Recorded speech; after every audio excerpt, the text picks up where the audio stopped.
शान।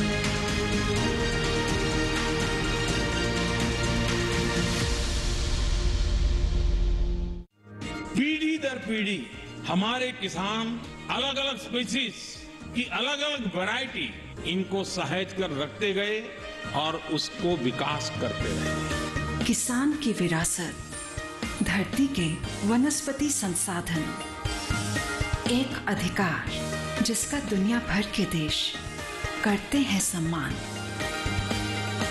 आज भारत उन अधिकारों को दे रहा है नए मुकाम, ताकि और बढ़े किसानों की वंशागत किस्मों की पहचान का अभियान।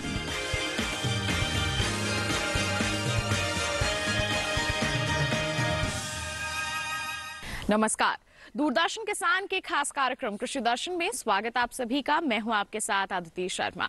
आज का हमारा ये कार्यक्रम खास है क्योंकि खेती किसानी के क्षेत्र की गतिविधियों की जानकारी हम आप तक पहुंचाने वाले हैं। हाल फिलहाल में क्या कुछ नया हो रहा है, इससे आपको अवगत करवाने वाले हैं। तो फिर आइए आज के अंक की हम शुरुआत करते हैं।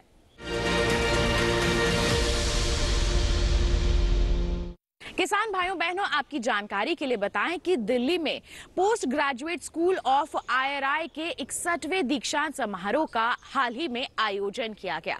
इस समारोह के दौरान क्या कुछ खास हुआ, आइए उसी की झलक आपको दिखाते हैं। 61वां दीक्षांत समारोह of Indian agricultural research institute का आयोजन दिल्ली स्थित पूसा में किया गया।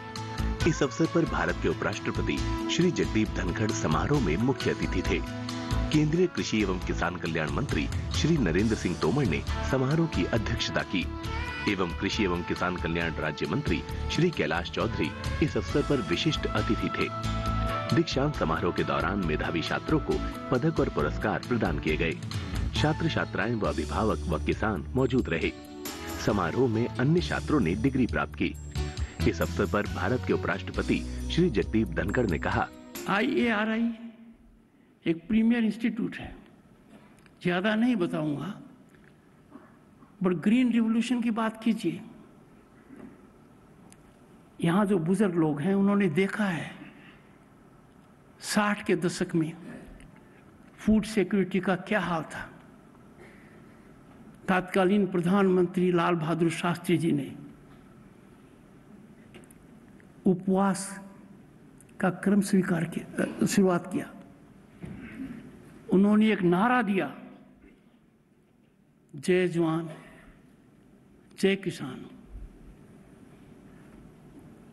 माननीय प्रधानमंत्री जी ने उस नारे को एक नया रूप दे दिया, हालात के अनुरूप दे दिया। जय जवान जय किसान, जय विज्ञान जय अनुसंधान।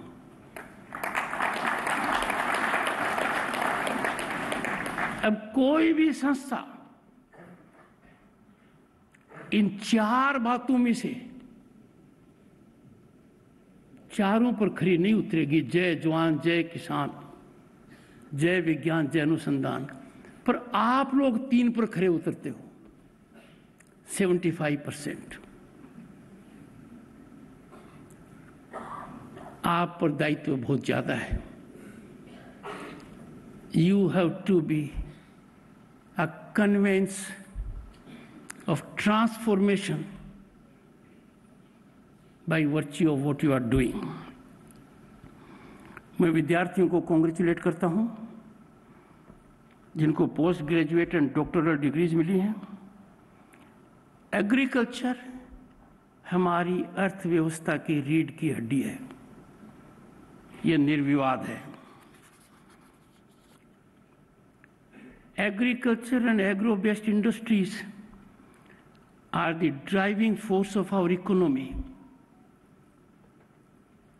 और इन्हीं की बदौलत primarily India is a rising star in the global economy. कभी सोचा नहीं था कि उनको पछाड़ देंगे जिनका सूरज अस्त नहीं होता था और हम पर राज किया। सितंबर 2022 में भारत ने एक ख्याति प्राप्त की और दुनिया की 5th लार्जेस्ट इकोनॉमी बनी। ये माइलस्टोन, ये टर्निंग पॉइंट आसानी से नहीं आया। माननीय मंत्री जी के डिपार्टमेंट ने 80 करोड़ से ज्यादा लोगों को चावल, गेहूं, पल्स और हाई क्वालिटी की दी है और दी जा रही है। दुनिया को अंदाजा नहीं है। ऐसा संभव क्यों हुआ? क्योंकि हमारा अन्नदाता है, आप लोग हैं। आप लोगों ने दुनिया को टक्कर देकर एक ऐसी स्थिति को जन्म दिया है कि जहां एक और we are pharmacy of the world, we can feed the world also. यह हालात हुए। भारत दुनिया की तीसरी बड़ी आर्थिक ताकत होगा और आप लोग जो हैं यंगस्टर्स, नवयुक्तियों से कह रहा हूं, अमृत काल है। आज के दिन नींव डालनी है कि 2047 में अपना भारत विश्व को और क्या क्या देगा। कुछ साल पहले कल्पना नहीं की थी, जो एक रिपोर्ट के हिसाब से गत सप्ताह संभव हो गया। आज के दिन जितनी हमारी पॉपुलेशन है, विश्व के जीडीपी में हमारा उतना योगदान है। ऐसा पहले कभी नहीं हुआ था, आंकड़ा नीचे आता था। भारत के ओजस्वी प्रधानमंत्री ने 2 काम किए। उन्होंने एक बटन दबाया और बटन दबाते ही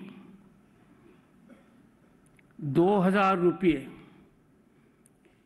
1 crore small and marginal farmers के अकाउंट में चले गए।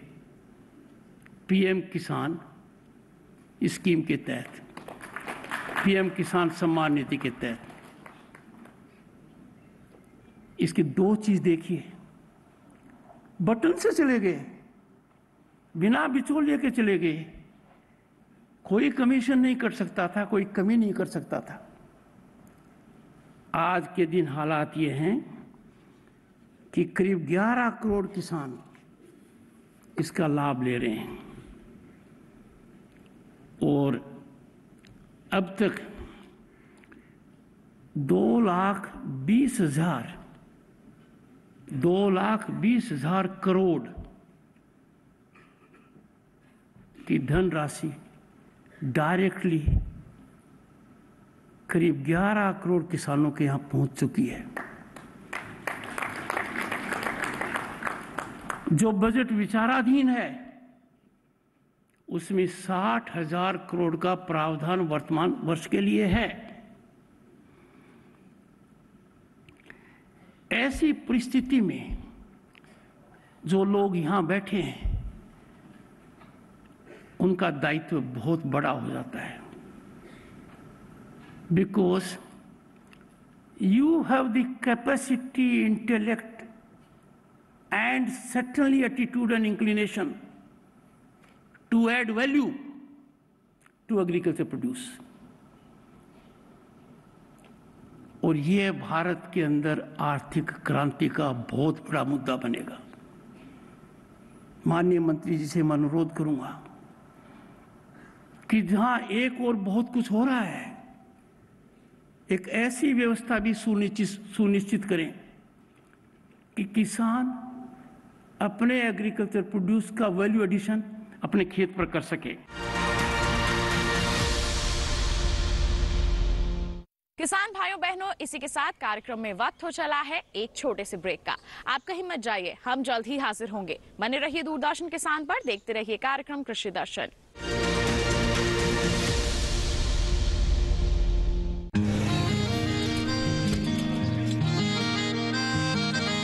क्या बात है भाई, आजकल तो काफी खुश नजर आ रहे हो। क्यों ना हो, अब मैं ऑर्गेनिक खेती जो कर रहा हूँ ये पूरा प्राकृतिक है, ऑर्गेनिक है। इसमें हमारे खेत, हमारी फसल और हमारी जेब सब फायदे में होते हैं और इसमें लागत भी कम है। जी हाँ, आप भी ऑर्गेनिक खाद का प्रयोग करें, अपनी फसल और मिट्टी को तंदुरुस्त बनाएं और आपकी आमदनी में इजाफा करें। अधिक जानकारी के लिए किसान call centre toll free number 1800-180-1551 पर कॉल करें और लॉग ऑन करें kisan.gov.in और farmer.gov.in। कृषि और किसान कल्याण मंत्रालय द्वारा किसान हित में जारी।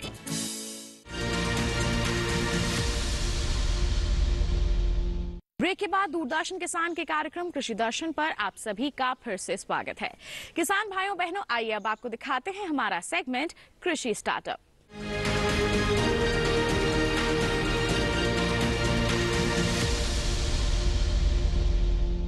आज हम आपको लेकर चलेंगे पंजाब में। वहां पर कई किसान खेती किसानी करते हैं, लेकिन आज हम जिनसे आपकी मुलाकात करवाने वाले हैं वो खेती किसानी के साथ साथ कृषि पर्यटन से भी जुड़े हुए हैं। जी हाँ, एग्रो टूरिज्म को अपनाया हुआ है विनोद कुमार जियानी जी ने। किस तरह से उन्होंने शुरुआत की, किस सोच के साथ शुरुआत की, आइए उन्हीं से जानते हैं।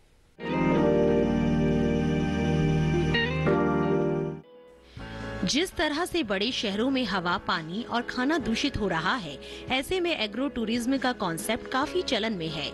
एग्रो टूरिज्म यानी कृषि पर्यटन, जिसके तहत खेती किसानी से जुड़ी गतिविधियों और कृषि की प्राचीन विरासत से पर्यटकों को रूबरू कराया जाता है। आज बात एक ऐसे ही सफल किसान विनोद कुमार जियानी की करते हैं, जिन्होंने कृषि पर्यटन में अपना योगदान दिया है और अन्य किसानों को भी कृषि पर्यटन से जुड़ने के लिए प्रेरित किया है। विनोद कुमार जियानी कटेरा गांव पंजाब के रहने वाले एक किसान हैं। वे वर्ष 2005 से जैविक खेती से जुड़े हैं। विनोद कुमार ने अपने गांव में ही एक बड़ा फार्म विकसित किया है। इनका मानना है कि कृषि पर्यटन इंसान और प्रकृति के बीच सामंजस्य का काम करता है, जिसके तहत पर्यटकों को प्राकृतिक माहौल में फसलों और उनके उत्पादों को देखने और इस्तेमाल करने का मौका मिलता है। जब से मैंने 2005 से कुदरती खेती शुरू की है, नेचुरल फार्मिंग, उसके बाद काफ़ी लोग यहाँ देखने आते थे और केवल भारत से नहीं, विदेश से भी जो एनजीओ एनवायरनमेंट पर काम कर रहे हैं, इनके ऊपर नेचुरल फार्मिंग पर, कुदरती खेती पर काम कर रहे हैं, बीज बचाओ आंदोलन में कर रहे हैं। पूरी दुनिया भर के और बाहर से सारे विद्वान यहाँ आते थे और मैंने यहाँ खेती विरासत मिशन, हमारा जो पेरेंट ऑर्गेनाइजेशन है पंजाब का, उनकी भी पहले 5-4 साल में 20-30 मीटिंग, बड़ी बड़ी मीटिंग हुई है। तो पूरे इंडिया के जो भी काम कर रहे हैं सारे स्टेटों से यहाँ आते थे लोग। फिर मुझे ये आइडिया आया, फिर भी यहाँ लोग आ रहे हैं देखने के लिए, तो और लोग क्यों नहीं आ सकते कमर्शियल बेस। तो उसी दौरान 2009 में पंजाब सरकार ने एक फार्म स्टे रिजॉर्ट की स्कीम निकाली थी। मैंने अप्लाई की तो 14 फरवरी 2009 को पंजाब गवर्नमेंट से मेरे ये फार्म स्टे रिजॉर्ट मान्यता प्राप्त थी। फिर इस फार्म के मैंने धीरे धीरे उससे क्या, भी टूरिस्ट एंगल से लोग घूमने आते हैं, पर्यटन, उनके एंगल से और नेचर को साथ रखते हुए उसके इसमें डेवलप कर दिया। तो ये मैं आज भी ये कहना चाहता हूँ, ये मेरा जियानी नेचुरल फार्म नहीं है। भारत का हर एक गाँव, हर एक के पास एक यूनिक सेलिंग पॉइंट है। कहीं भी ये टूरिज्म आपको मेन, अभी गेस्ट आएंगे क्यों, 3 क्वेश्चन आ जाते हैं। गेस्ट आएंगे क्यों, आएंगे तो करेंगे क्या और क्या लेके जाएंगे यहाँ से। तो हमारे यहाँ स्कूल के बच्चे आते हैं, आर्म्ड फोर्सेज बॉर्डर एरिया करके, वो भी काफ़ी आते हैं। और स्कूल तो दिल्ली से, चंडीगढ़ से, बठिंडा से, आसपास के दूर दूर से आते हैं। तो जो भी स्टूडेंट्स आते हैं, पहले 1 घंटा का हमारा ये लेक्चर होता है कुदरती खेती के ऊपर। कुदरती खेती करना चाहिए, हमारा भोजन कैसे आते हैं, उनको फार्मिंग के बारे में बताते हैं। फिर उनके बच्चों को और गेस्टों को हम फार्म की विज़िट कराते हैं। हम दिखाते हैं हमारी ज़मीन, सॉइल कैसे हेल्दी हो गया, कितने पेड़ लग गए, पक्षी लग गए, उनको इसके बारे में दिया जाता है। और फिर ये गेस्ट आते हैं, उनको खाना भी 90% तो हमारा खेत का ऑर्गेनिक खाना ही होता है। हर प्रकार की सब्जियां हैं, जैसे आगे बताया आपको 32 प्रकार के हमारे फल है, सीजनल सारे वेजिटेबल्स हैं। और हमारे आटा, दाल, तेल, घी सारा घर का है, तो उनको खाया भी ऑर्गेनिक जाता है। तो इसे और इसको कुदरती खेती प्रमोट भी होती है और लोग बार बार आते हैं यहाँ रहने के, देखने के लिए। विनोद कुमार के फार्म मॉडल को देखने देश और विदेशों से भी लोग आते हैं। अपने इस फार्म मॉडल के जरिए वो फार्म पे आए कुछ लोगों को फार्म विजिट, फार्म एक्टिविटी और फार्म स्टे जैसी कई सुविधाएं देते हैं। इनके फार्म में 32 प्रकार के मौसमी फल और सब्जियां उगाई जाती हैं। साथ ही उनके फार्म पर आटा, दाल, तेल सारा सामान उपलब्ध रहता है जो पूरी तरह से ऑर्गेनिक होता है, जिसका उपयोग विनोद कुमार अपने फार्म पर आए पर्यटकों के भोजन में करते हैं। यहाँ आए लोग को ठहरने की सुविधा से लेकर खाने पीने सभी चीजों का खास ख्याल विनोद कुमार स्वयं करते हैं। इनका ये मानना है कि इस प्रकार हम अपने देश सहित विदेशों में भी जैविक खेती को बढ़ाने में सफलता हासिल कर सकेंगे। यहाँ तक कि इन्होंने अपनी कृषि पर्यटन को बढ़ावा देने के मकसद से फार्म पर आए टूरिस्टों के लिए मनोरंजन की व्यवस्था भी कर रखी है, जिसमें बैल और ऊंट की सवारी भी मौजूद है ताकि आए हुए लोगों का समय ज्यादा से ज्यादा अच्छा बीत सके। गेस्ट आते हैं उनके रहने के लिए भी हमने काफी अच्छा प्रबंध किया है। 8 कमरे बनाए हैं जो पंजाब गवर्नमेंट से हमें अप्रूव्ड हैं, तो 8 कमरे रुकने के लिए हैं, टेंट भी बना रखे हैं।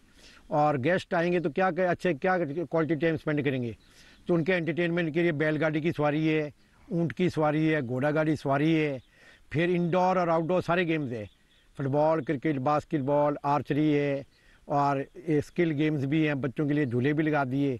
फिर एक स्विमिंग पूल भी बना दिया हमने।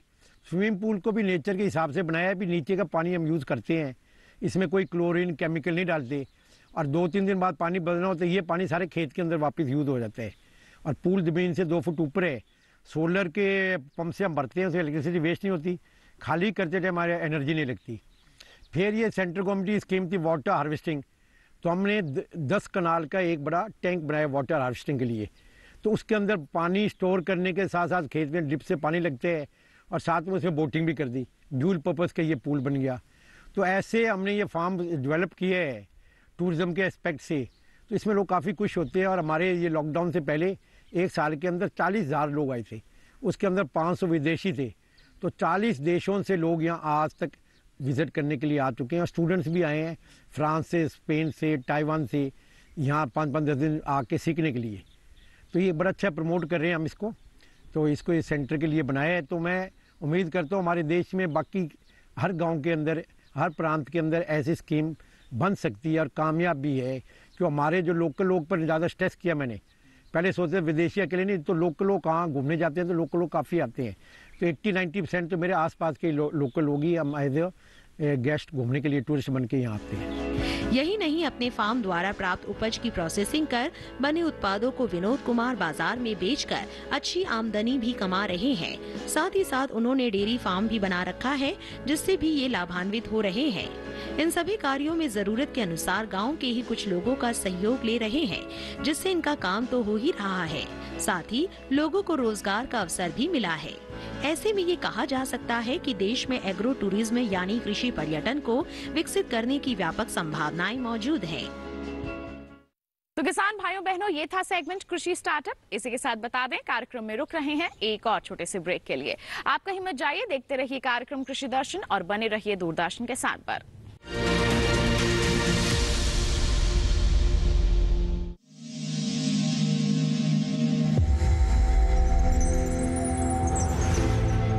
आत्मनिर्भर किसान भारत की शान। उत्पादन में आत्मनिर्भर होने के साथ साथ फसल की कटाई के उपरांत उपज की हानि को रोकने, ग्रामीण क्षेत्रों में रोजगार सृजन करने और बीज से बाजार तक के विजन को मजबूती देने के उद्देश्य से 1 वर्ष पूर्व माननीय प्रधानमंत्री श्री नरेंद्र मोदी जी ने एक महत्वाकांक्षी केंद्रीय योजना एग्रीकल्चर इंफ्रास्ट्रक्चर फंड की शुरुआत की। इस आधुनिक इंफ्रास्ट्रक्चर से कृषि आधारित उद्योग लगाने में एक बहुत बड़ा बदलाव आएगा और बहुत बड़ी गति आएगी।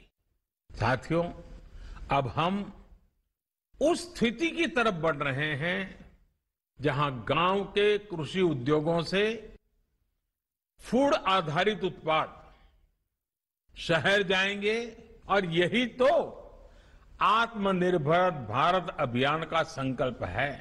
एग्रीकल्चर इंफ्रास्ट्रक्चर फंड से पात्र लाभार्थी गोदामों का निर्माण कर सकते हैं, छटाई या ग्रेडिंग इकाई, पैकिंग हाउस, सप्लाई चेन और कोल्ड चेन जैसी सुविधाएं या फिर प्राथमिक कृषि प्रसंस्करण केंद्र की स्थापना कर सकते हैं। इस योजना के तहत पात्र लाभार्थियों को 2 करोड़ रुपए तक के ऋण पर अधिकतम 7 वर्ष के लिए ब्याज में 3% तक की छूट दी जा रही है। ऋण पुनर्भुगतान के लिए 6 महीने से 2 वर्ष तक मोरेटोरियम की सुविधा भी उपलब्ध है। इस योजना ने अब तक सफलता की कई मिसालें कायम की हैं, जैसे कि मध्य प्रदेश के लाभार्थी श्री विपिन त्रिपाठी ने एग्रीकल्चर वेस्ट से बायोफ्यूल बनाने का इनोवेटिव प्राइमरी प्रोसेसिंग सेंटर लगाया है। लोन मिलने की वजह से हम समय पर सारी मशीनों का प्रोक्योरमेंट और सारा सिविल वर्क टाइम पे करवा पाए, जिससे ये प्रोजेक्ट को लगाना संभव हो पाया। राजस्थान के लाभार्थी श्री यशवर्धन मुंद्रा ने सॉर्टिंग एंड ग्रेडिंग यूनिट लगाकर रोजगार के अवसर पैदा किए हैं। कर्नाटक की महिला उद्यमी श्रीमती ममता वी ने प्राइमरी प्रोसेसिंग सेंटर लगाकर प्रगति की नई राह चुनी है।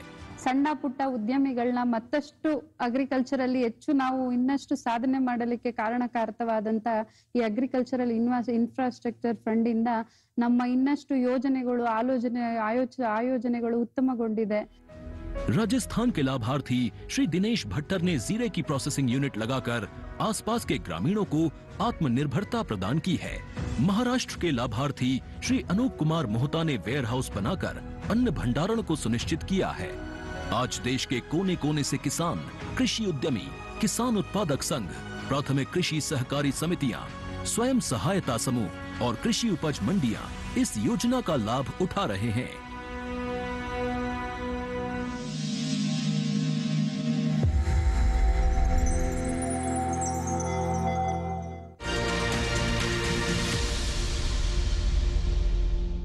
ब्रेक के बाद दूरदर्शन किसान के कार्यक्रम कृषि दर्शन में आप सभी का फिर से स्वागत है। आइए अब आपको दिखाते हैं सेगमेंट फार्मिंग इंडिया।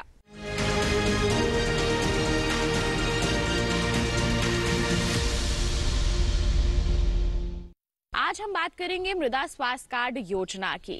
2015 में इसकी शुरुआत की गई थी और तब से लेकर अब तक बता दें करोड़ों में किसान इससे जुड़े हैं और लाभान्वित भी हुए हैं। उन्होंने अपना सॉइल हेल्थ कार्ड बनवाया हुआ है, उसके अनुसार ही वो मिट्टी का प्रबंधन करते हैं और मिट्टी के स्वास्थ्य को उन्होंने बेहतर भी बनाया है। अगर आप अभी तक नहीं बनवा पाए हैं अपना सॉइल हेल्थ कार्ड तो किस तरह की अपनानी है आपको प्रक्रिया, आइए आपको बताते हैं।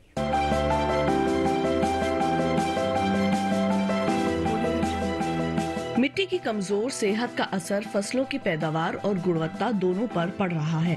साथ ही फसल लागत भी बढ़ती जा रही है। इसी समस्या के समाधान के लिए केंद्र सरकार ने 2015 में सॉइल हेल्थ कार्ड यानी मृदा स्वास्थ्य कार्ड योजना शुरू की थी। ये वही साल था जिसे अंतर्राष्ट्रीय मृदा वर्ष के रूप में मनाया गया। एक ऐसी योजना जो खेत की मिट्टी में कमजोरियों का भी पता लगाती है और बताती है कि मिट्टी में कौन से पोषक तत्व की कमी हो रही है। ज्यादा फसलें, उर्वरकों और कीटनाशकों का अंधाधुंध और असंतुलित इस्तेमाल मिट्टी की उपजाऊ शक्ति को लगातार कमजोर कर रहा है। जानकारी की कमी से किसान खेतों में रासायनिक उर्वरकों का इस्तेमाल कर रहे हैं, भले ही उस उर्वरक की जरूरत हो या न हो। किस खेत की मिट्टी को कौन सा तत्व चाहिए और कौन सा नहीं, ये सब जानने के लिए उसकी जांच जरूरी है। मृदा स्वास्थ्य कार्ड यही काम करता है। ये योजना पूरे देश में लागू है और मिट्टी की जांच के लिए देश भर में ही मिट्टी जांच की प्रयोगशालाएं स्थापित की गई हैं। जांच के बाद मिट्टी के गुण दोष की सूची तैयार होती है और फिर किसान को ये बताया जाता है कि उन्हें खेत में कौन सा पोषक तत्व कितनी मात्रा में डालना चाहिए। परीक्षण से ये भी पता चल जाता है कि किसान को कौन सी फसल बोनी चाहिए। अगर किसान कोई और फसल बोना चाहे तो अधिकारी फिर उस फसल के हिसाब से पोषण का सुझाव देंगे। ये योजना सभी 14 करोड़ किसानों के लिए बिल्कुल मुफ्त है।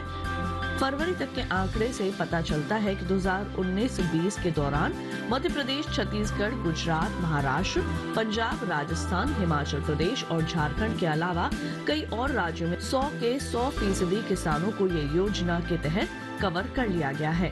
केरल में 90 से 95%, जबकि उत्तर प्रदेश और हरियाणा में 85 से 90% किसान इस योजना का हिस्सा हैं। अध्ययनों से पता चला है कि इस कार्ड की सलाह पर की गई खेत से लागत में 8 से 10% की बचत हुई है। इस कार्ड का एक पोर्टल बना हुआ है, किसान वहां से भी अपना कार्ड प्रिंट करवा सकते हैं। इस पोर्टल पर 21 भाषाओं में खेती के बारे में बहुत सी जानकारियां उपलब्ध हैं। किसानों के लाभ के लिए प्रशिक्षण, प्रदर्शनी और किसान मेलों का भी आयोजन किया जाता है। 2019-20 के दौरान आदर्श ग्राम विकास के नाम से एक परियोजना शुरू की गई है, जिसके तहत खेतों से मिट्टी के नमूने उठाए गए। परियोजना के तहत हर ब्लॉक से एक गांव लिया जाता है और वहां मिट्टी के नमूने जमा करके उनकी जांच होती है। इस तरह हर गांव में 1 हेक्टेयर रकबे की जमीन से नमूने लिए जाते हैं। अनंत असीम प्रकृति और उसमें निहित जीवन के रहस्यों के गूढ़ स्रोत, प्लांट जेनेटिक रिसोर्स। अपनी बायोडायवर्सिटी के संरक्षण और संवर्धन के लिए भारत पूरी तरह संवेदनशील है। वैज्ञानिक दृष्टि और समृद्ध कृषि परंपरा के साथ भारत जैविक विविधता के संरक्षण के लिए प्रतिबद्ध है।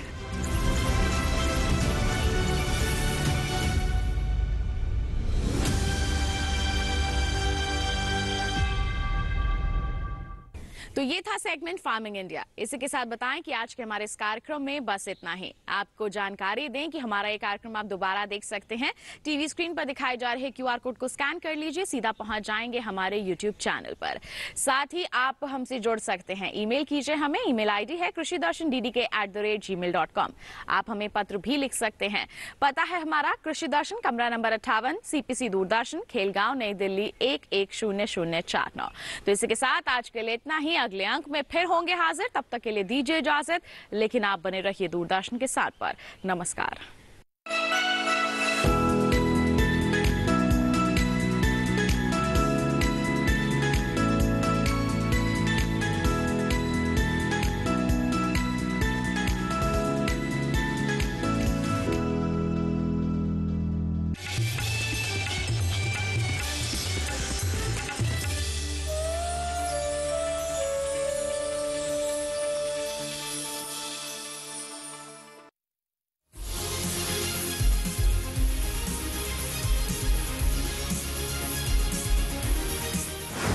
का सीना चीर दे,